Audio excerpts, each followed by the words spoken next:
Hi friends! I recently made this ignition key, reworked the plastic power button, and I noticed that when pressed, the button does not work well, which I told the owner. The owner is ready to pay extra and fix the button. The button is tactilely triggered but does not turn on. Only after strong pressing does the button work. In order to disassemble the key fob, you need to remove the rubber plug and unscrew 2 screws. Let's try to disassemble and repair or change the button.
After replacing the button, the tactility now works perfectly, and the button immediately works after pressing.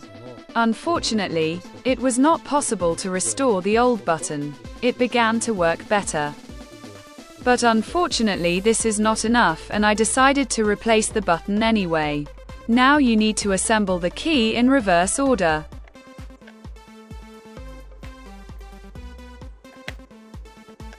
I'll add some glue.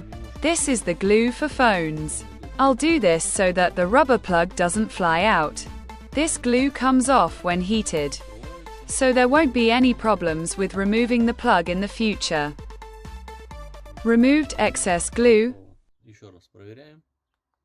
Done. Now let's check. Now the button works perfectly, like new. Another device repaired. I hope the video was useful. Subscribe and like. See you in the next videos.